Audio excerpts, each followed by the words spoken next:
What's going on, everyone? In this video, I'm going to be covering trades 5, 6, and 7, which is a continuation to the $2,000 to $10,000 challenge. So without further ado, let's jump right into it. All right, starting off with the first trade here, I decided to pick the strike of 732 and bought some puts around 932. So it's very close to market open, which is something that I typically don't like to do because it's hard to really determine the bias of the overall market that early. Anything could happen, wild swings, liquidity sweeps, you name it. So that's why I typically don't like to do that. But in this instance, we did get a solid break below one of our key levels here at 736. And if we actually zoom out a little bit, this is actually a very interesting key level because we'll see here that we are in a downtrend already. So we had the previous day, we had a pretty big rip to the upside and then some consolidation, but then we started to break in the pre-market. We started to break all those key areas, and it started to trend in the downward direction, right? So now here we are on the 12th, May 12th, and we're starting to show even more weakness right at this 736 key level. So if we go back even more, or just zoom out a little bit further, we can see that if this key level breaks, then there is a lot of downside to 733, right? So that would be the next key level that we're looking at. So we had let me zoom out a little bit more. Okay, so we can see that 733, for whatever reason, there was some demand that showed up here. It did send the price a little bit higher, testing towards the 736 range before it sold off and then started to continue in the downward direction before it caught some more demand came through in the market and pushed it back up. But we're seeing that we had some consolidation in the 736 range and the 738 range from prior days. Once that broke, we did get higher ranges, but it couldn't hold, and now we're retesting that level. And this is where I decided to, if this was going to break below the 736 range, which it did, I was going to go short. So this is exactly where I decided to position on this candle here. We're looking at the 5-minute chart here, but I did get into this trade at 932, and we'll see how this actually played out as we go through the day here. So this was about an hour trade that I took, and I was just being very patient and just kind of watching exactly like how price was reacting and volume was coming in. And when I was looking at the 732 strike, there was a lot of volume that started to pick up in that price range, in that strike zone. So that's where I decided that it was going to be a good way to position there, a good strike to position in. And I was just really hoping to see this candle close below the 736 range when I entered it. Again, I probably entered a little prematurely. I should have waited for that 5-minute candle to close, but I didn't want to lose out on an opportunity of getting in pretty low. And on this strike, I did get in at 43 cents, so it was pretty low actually. The price range for the strike seemed very low for the upside potential. So it was that's what made me a little bit more skeptical when I was entering this trade. But at the same time, a lot of things were lining up as far as like my key levels were reading and the different indicators that I was using. So we can see here that this is breaking below the 50 SMA and below the VWAP. So that's another indication that, this is showing some signs of weakness. So again, this is just continuing to support my downward bias. And again, as this plays out, we can see that this is actually going to continue in the downward direction after that candle solidifies. So I'm going to jump ahead here a little bit so we can see exactly how it plays out, and then we can reevaluate exactly how I handled this trade.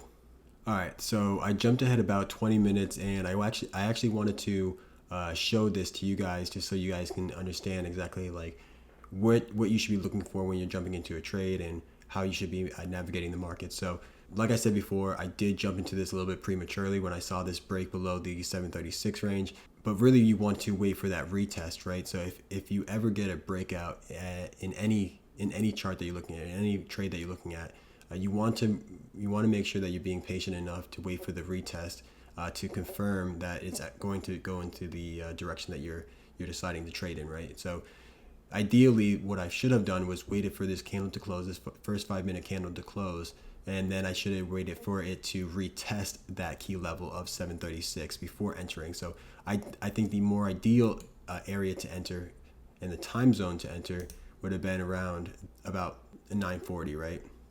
Around that time. So because you can see that it did retest that level, it broke through, we get a retest of that level, and then we get the sell-off continuation, right?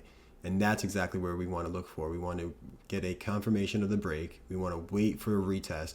And if that second candle after the break past the key level is, whether it's positive or negative, depending on the trading bias, that's when you want to determine to enter that trade, right? So you don't always have to worry about missing the trade or a feeling of FOMO, because there's typically, I don't want to say always, but there's typically a retest of that key level before the continuation in either direction, whether it's a long position or it's a short position. You're going to see a breakthrough, retest, and then continuation in either direction, right? So in this instance, we did see a breakthrough, a retest, and then the sell-off continues. So as of right now, the trade's going well in my favor, and I'm going to jump ahead again just to see exactly where where I decided to offload my position and see how far it did go down.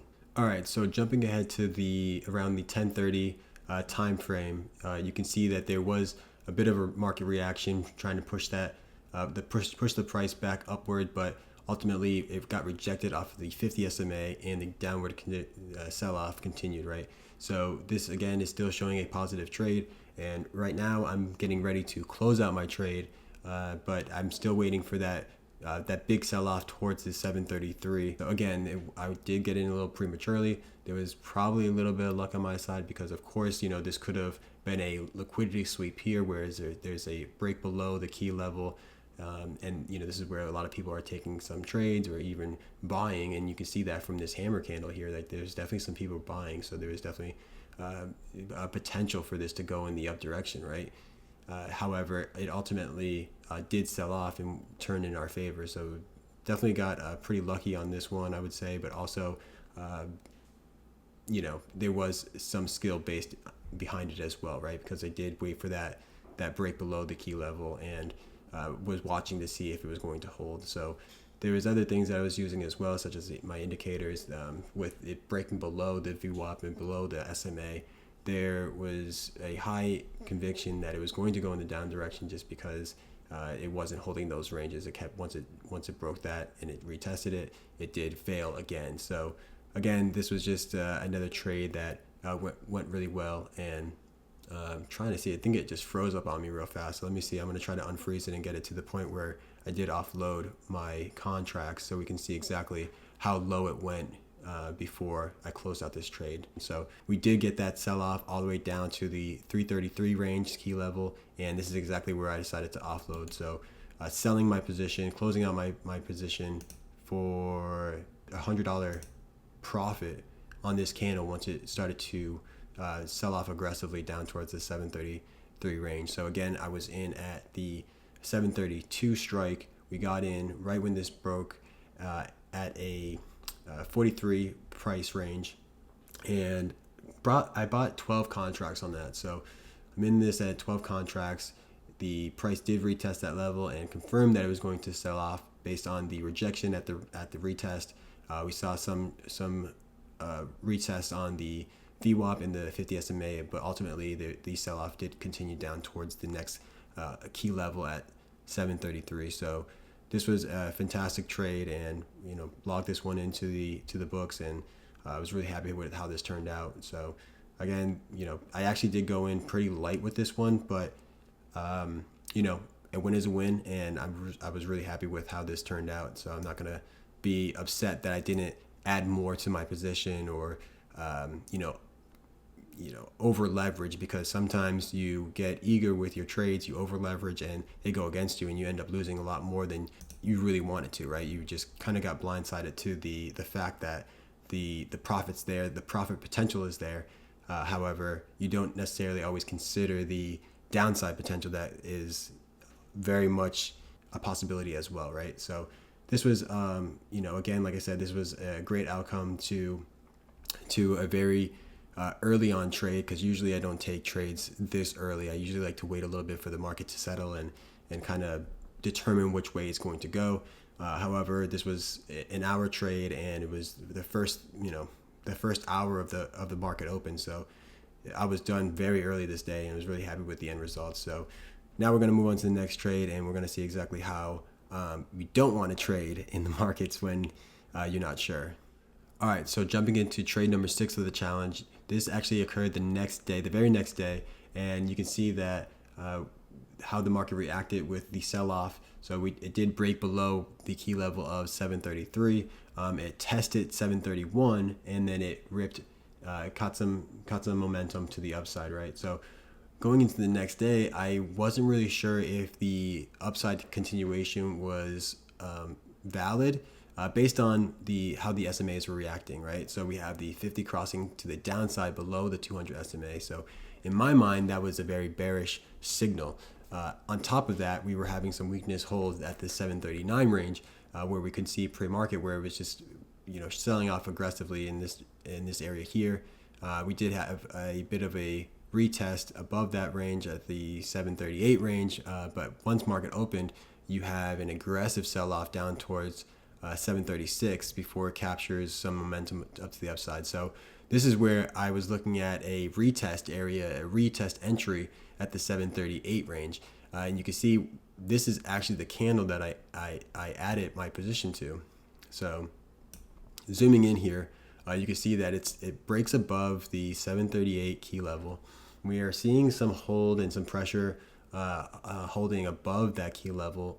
However, like I said, the SMAs crossing to the 50 SMA crossing below the 200 SMA is kind of giving me a indication that this is going to break back below the 738 key level. So again, with the SMAs being in the direction that they are, in the orientation that they are, I thought that we were going to continue to the downside. However, as this plays out, we can see that this is not actually going to go well in my favor. So we'll see exactly how this plays out as the time lapse goes here. But ultimately, this ended up being a bad trade. So the 738 key level did not. It ended up not breaking, right? So I believe that this just continued to go in the up direction. Momentum started to come through in the market, and it pushed the prices higher and higher. So this was a bit of a setback, because with the price point that I got in and the amount of contracts that I bought in for, it was about the same profit that I made the day prior. So the trade that I just went over for trade 5, well, trade 6, I end up giving that all back. So definitely wasn't happy about that, and felt a little bit of discouragement, because ultimately you want to see some progression, not regression. So. But again, that's just part of the trading journey. You're going to have red days. That's just part of it. So this is why it's important to take some time to reflect and see exactly what went well, what went wrong, and how you can go into the next trading session with a clear head. Because you don't want to go into the next trading session with some revenge or some vendetta that you have against the market, where you're trying to prove something that you don't need to, right? All you need to do is find your system and trade your system. And if it works, it works. If it doesn't, it doesn't, right? So we're going to see here that it does. We do get a little bit of a break below.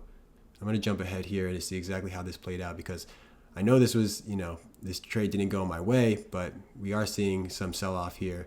And I think that's where I was like, okay, well, I think I'm good to go. I think I might have a chance here to see some profit. But let's jump ahead here and see exactly how this played out. All right, so I jumped ahead about an hour, and we can see exactly what happened here. So again, I entered at this candle here. We did get a break below, but this is where it would have determined if it was going to continue in the down direction, right? So it broke below, it retested that 738 area. However, it closed above, and then the next candle it closed above again. So, and you're getting a hammer candle on that off of that support level. So this is actually showing this is showing a bullish sign that is going to continue in the up direction rather than sell off. So at this moment, I should have closed my position and realized that this was going to be a very bullish trade. However, I was being optimistic and I did not close this trade out. And as you can see, it continued in the up direction. So now we're breaking above the next key area of 739, and this trade is well far gone for me to come back. So the only way that I can make any decent profit or maybe even break even is if I average down this position. And I don't actually want to go that direction with this trade, since I don't want to put myself in a more difficult spot. I already gave back. I'm already giving back the profits that I made the day before, and I think that that's enough for me, right? I don't want to make a situation worse than it is. So this is where I decide to just cut my losses, and I let it be what it is. And I just say, hey, it was a bad read, and it's going to happen, right? You're going to get those days where you don't actually read the market correctly, and it goes against you for whatever reason. You may have some things may look like it's going to be in your direction, the directional bias that you decide. However, there's going to be times when you just miss something, right? Whether you get psyched out or you just didn't read it right or whatever it may be. But this is one of those days for me, so I ended up giving some profit back on this day and wasn't really happy about it, but I knew that I can make it back. So I just needed to take a step back and reevaluate my system and wait for that setup to show itself for me to position myself correctly and kind of go in with a little bit more leverage to see the returns that I wanted to see. So that's going to end this trade, and now we're going to jump into trade 7. All right, jumping into the 7th trade of this challenge, we can see that I did take off Thursday, just decided not to trade. However, that Friday, the 15th, is when I decided to jump back into the market and see if I can get some of that profit back and maybe a little bit more, right? So I'm going to zoom in a little bit here, and we're going to see exactly how this played out. So during this time, I actually, around 11 o'clock is when I entered my position first, and I entered on the 739 puts. So bought some 739 puts, and that was around this time, right? Well, the time frame's not adding up right because this is on the demo software that Thinkorswim has, so they're not always aligned. However, it was around this candle here is when I decided to enter that position, right? So got in around, no, that's a little off, but let's go back here. Let me get it right for you guys. Hold on. A little glitchy. All right. So during that candle there is when I decided to enter some puts on this day. And with this retest, so the reason being was we had a hold on the 739, right? It shoots up towards the 741. We're getting a reverse hammer followed by a red candle, right? So like I said earlier in this video, you want to see if you're going to get a hold above, when there's a breakout or a break past a key level. You want to see if the candle is favoring your position or favoring your bias, or if it's not. And in this sense, in this instance, I was more on the bearish side, and I'm seeing a reverse hammer right after a breakout above the 741. So to me, that's signaling a reversal to the downside, right? So I wait for the next candle to form, and the next candle forms. It opens above, but it ultimately sells off below, right? We get a retest again, closes above, get a red candle, followed by another spinning top candle, followed by a sell-off again. So we're showing significant weakness at this key level of 741. And that's when I decided, okay, well, if we go to test that again, I'm going to go short, right? At 741, I'm going to go short. So this is where I kind of got in a little bit early based on, what I wanted to. I really wanted to get in right when the price was at 741. But my first positioning was 10 contracts around this at this time zone here in this candle. So I don't exactly know the exact price point the SPY was at when I entered, but I got in at 10 contracts at it was 90. So my initial position was 92 cents. Now the price decided to retest the 741, and I wanted to double down. I was more than confident that this was going to go in the downward direction, continue to sell off. So I doubled down on that. So once it hit the 741 key area here, that's when I decided to double down again. So now I'm in at 20 contracts, and I can't remember exactly what my average was, but I think it was 80. I think it was 81. I have the recording on my TikTok page there, but I think it was 81 cents. I was averaged down, and my cost average was, right. So now I'm in this position at 81 cents for 20 contracts, and I'm going to jump ahead here to see exactly how this played out, whether this broke above or this or continued in the downward direction.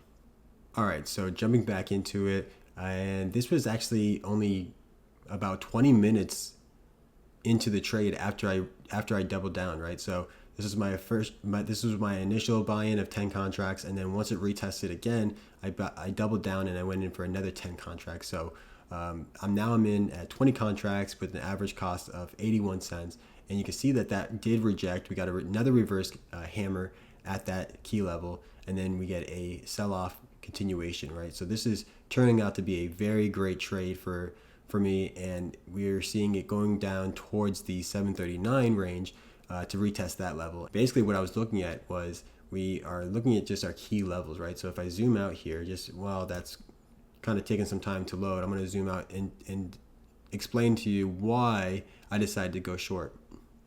So if we zoom out here, we can see that this key level of 741 is very important, right? Why? Why is it important? Well, we have trading happening above it, right? But during post and pre-market, we have a sell-off which breaks below that 741 and then is really just retesting that area. So if it recaptures that 741, if it recaptures above that 741, then it's likely we're going to see the continuation to the upside.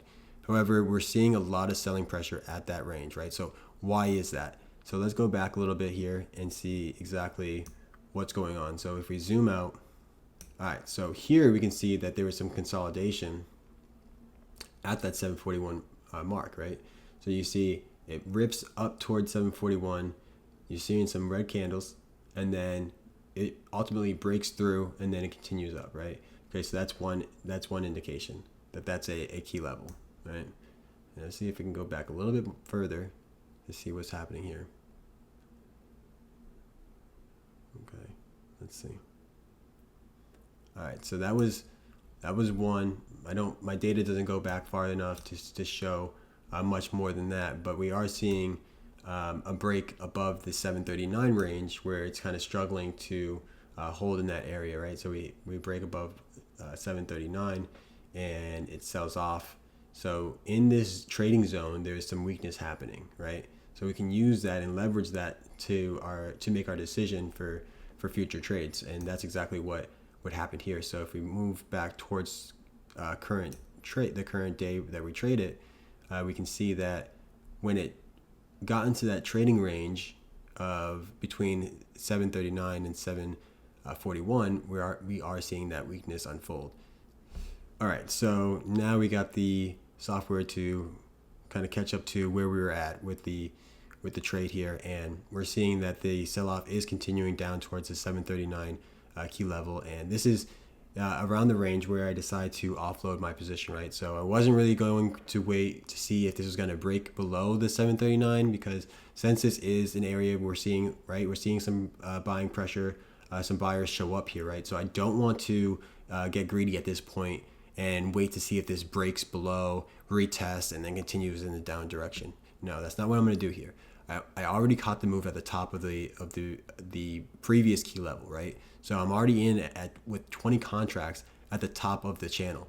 We're retesting now another key level after a major sell-off. So is it wise for me to stay in here and wait for this to either break or buyers show up and push it to the top of the channel? No, I think the smartest decision here is to offload my position. So that's exactly what I did. So at this candle here, it was around 11:50. I decided to offload all 20 contracts, And this went from my cost average of 80 cents all the way up to 142, right? So that was a significant gain on just trading this and being patient and just trusting my indicators, trusting that I had the right key levels, trusting that the volume that I was seeing in the options chain was correct, right? So I originally positioned with 10 contracts, but then I doubled down and we really got a huge payout here. And this ended up being about,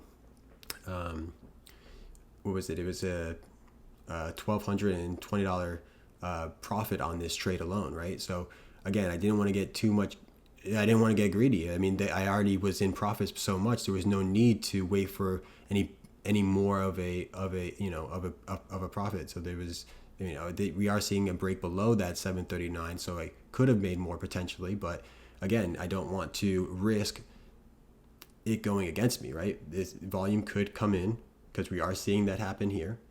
So volume can come back in at any point here, and it can change the trend.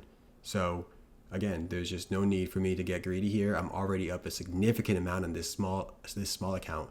So I decided to just close this position out, and I'm done for the day. 1150, and I'm good to go. So that's going to end this trade, and we're going to pick up in the next video. We're going to pick up on the following trades. But yeah, so I hope you guys liked the video, and if you guys want to see more of this, make sure you hit that subscribe button so you can see exactly how I'm going into the markets and how I'm going into my trades, and the different strategies I'm using to try to position myself in a way to grow this small account and just get to that $10,000 mark. So thanks for sticking around if you made it this far, and I'll see you in the next video.